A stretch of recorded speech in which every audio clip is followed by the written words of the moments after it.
Dubai എന്ന് കേൾക്കുമ്പോൾ നമ്മുടെയൊക്കെ മനസ്സിലേക്കൊരു ചിത്രം വരും അല്ലേ? ബുർജ് ഖലീഫ, വലിയ വലിയ മാളുകൾ, ലോകം മുഴുവൻ വ്യാപാരത്തിന് വരുന്ന തുറമുഖങ്ങൾ, ഒരു നിക്ഷേപകരുടെ സ്വർഗം. ഗൾഫ് മേഖലയിൽ എന്ത് പ്രശ്നമുണ്ടായാലും ദുബായ് ഒരു സേഫ് സോണായിരുന്നു. പക്ഷേ ആ ഒരു നല്ല പേരിനിപ്പോ കോട്ടം തട്ടുന്നുണ്ടോ?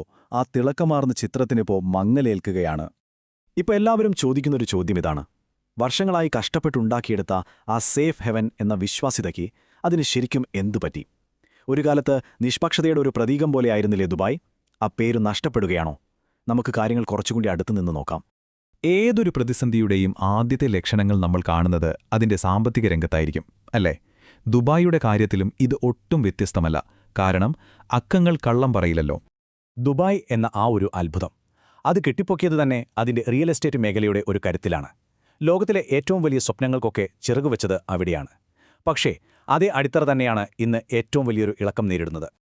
ഈയൊരു സംഖ്യ നിങ്ങളിതൊന്ന് ശ്രദ്ധിച്ചു നോക്കിക്കേ. 50%. അതാണ് ദുബായിലെ പ്രോപ്പർട്ടി വിലയിലുണ്ടായ ഭയങ്കരമായ ഇടിവ്. ഒന്നുകൂടി സിമ്പിളായിട്ട് പറഞ്ഞാൽ, നിങ്ങൾ 1 കോടി രൂപ കൊടുത്തു വാങ്ങിയൊരു ഫ്ളാറ്റിന് ഇന്നൊരു 50 ലക്ഷം രൂപ പോലും കിട്ടാത്തൊരവസ്ഥ. ഇതവിടെ പൈസ മുടക്കിയവരുടെയൊക്കെ നെഞ്ചിൽ തീ കോരിയിടുന്നൊരു യാഥാർത്ഥ്യമാണ്. റിയൽ എസ്റ്റേറ്റിലെ ഈ തകർച്ച ശരിക്കും ഒരു തുടക്കം മാത്രമായിരുന്നു. അതിന്റെ പുറകെ വന്നത് വലിയ തിരിച്ചടികളുടെ ഒരു നിര തന്നെയായിരുന്നു. അമേരിക്കൻ ബാങ്കുകളടക്കമുള്ള വലിയ സ്ഥാപനങ്ങൾ ദുബായിൽ നിന്ന് പൂട്ടിക്കെട്ടിപ്പോകുന്നു. കോടീശ്വരന്മാരൊക്കെ അവരുടെ പണം കൂടുതൽ സേഫായ സിംഗപ്പൂരിലേക്കും ഹോങ്കോങ്ങിലേക്കും മാറ്റിക്കൊണ്ടിരിക്കുകയാണ്. ഇതിലേറ്റവും ഞെട്ടിക്കുന്നൊരു കാര്യം സ്വർണ്ണവിപണിയിലാണ് സംഭവിച്ചത്. ലോകത്തിന്റെ ഗോൾഡ് ക്യാപിറ്റൽ എന്നൊക്കെ പേരുണ്ടായിരുന്ന ദുബായിൽ ഇന്ന് ഇന്റർനാഷണൽ മാർക്കറ്റിനേക്കാൾ വില കുറച്ചാണ് സ്വർണം വിൽക്കുന്നത്. എന്താ കാരണമെന്നറിയോ? രാജ്യം വിട്ടു പോകുന്നവരൊക്കെ കയ്യിലുള്ള സ്വർണം കിട്ടിയ വിലയ്ക്ക് വിറ്റൊഴിവാക്കാണ്. അപ്പോൾ സ്വാഭാവികമായും നമ്മളൊരു ചോദ്യം ചോദിക്കും: എന്തുകൊണ്ടാണ് ഇതൊക്കെ സംഭവിക്കുന്നത്? ഈ സാമ്പത്തിക തകർച്ചയുടെ പിന്നിൽ വളരെ കൃത്യമായ ചില രാഷ്ട്രീയ, സൈനിക കാരണങ്ങളുണ്ട്. ദുബായ് നടത്തിയ ചില കണക്കുകൂട്ടലുകൾ പാടെ പിഴച്ചുപോയി എന്ന് തന്നെ പറയാം. ദുബായ് എപ്പോഴും കളിച്ചിരുന്നത് ഒരു സ്മാർട്ട് ഗെയിമായിരുന്നു. അതായത് എല്ലാവരുമായിട്ടും നല്ല ബന്ധം, ആരോടും ഒരു ശത്രുതയുമില്ല. പക്ഷേ ഈ അടുത്ത കാലത്തായി ആ നയത്തിൽ വലിയ മാറ്റം വന്നു. ഇസ്രായേലുമായിട്ടുള്ള സഹകരണം, പിന്നെ യമനിലെയും സുഡാനിലെയും യുദ്ധങ്ങളിലെ ഇടപെടൽ, ഇതൊക്കെ ഇറാനെയും സൗദി അറേബ്യയും പോലുള്ള അയൽ രാജ്യങ്ങളെ വല്ലാതെ ചൊടിപ്പിച്ചു. ഇതിനെല്ലാത്തിനും മുകളിൽ അമേരിക്കൻ സൈന്യത്തിന് അവിടെ താവളമൊരുക്കി കൊടുത്തതോടെ ഇറാന്റെ ഡയറക്റ്റ് ശത്രുക്കളുടെ ലിസ്റ്റിലേക്ക് ദുബായ് നടന്നു കയറി. ഈ രാഷ്ട്രീയ നിലപാടുകൾക്ക് വലിയൊരു വില തന്നെ കൊടുക്കേണ്ടി വന്നു. ഇറാൻ സപ്പോർട്ട് ചെയ്യുന്ന വിമതരുടെ മിസൈലുകളും ഡ്രോണുകളുമൊക്കെ ഇന്ന് ദുബായിലെയും അബുദാബിയിലെയും പ്രധാന സാമ്പത്തിക കേന്ദ്രങ്ങളുടെ തൊട്ടുമുകളിലൂടെ പറക്കുന്നുണ്ട്. ഒന്നാലോചിച്ചു നോക്കൂ.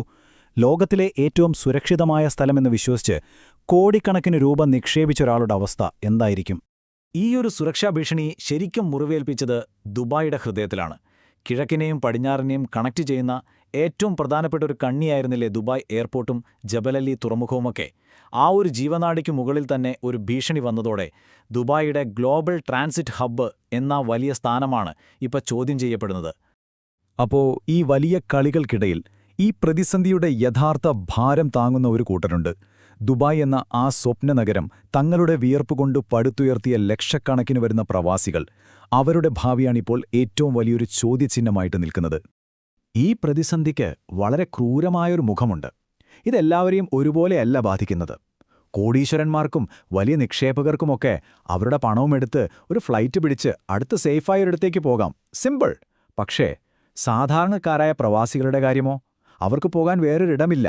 അവരീ പ്രതിസന്ധിയിൽ ശരിക്കും പറഞ്ഞാൽ പെട്ടുപോയൊരവസ്ഥയിലാണ്. ഇതൊന്നും ദുബായിൽ മാത്രം ഒതുങ്ങുന്നൊരു കാര്യമല്ല. അതിന്റെ അലയൊലികൾ ഉറപ്പായും നമ്മുടെ കേരളത്തിന്റെ തീരത്തുമെത്തും.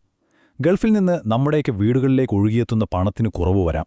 ഒരുപാട് മലയാളികൾക്ക് അവരുടെ ജോലിയും ജീവിതമാർഗവുമൊക്കെ നഷ്ടപ്പെടാനുള്ള സാധ്യതയും നമുക്ക് തള്ളിക്കളയാൻ പറ്റില്ല. അപ്പോൾ സ്വാഭാവികമായും അടുത്ത ചോദ്യം: എന്താണ് ദുബായിയുടെ ഭാവി? ഈയൊരു വീഴ്ചയിൽ നിന്ന് ഒരു തിരിച്ചുവരവ് സാധ്യമാണോ? അതാണ് ഇനി നമ്മൾക്കറിയേണ്ടത്.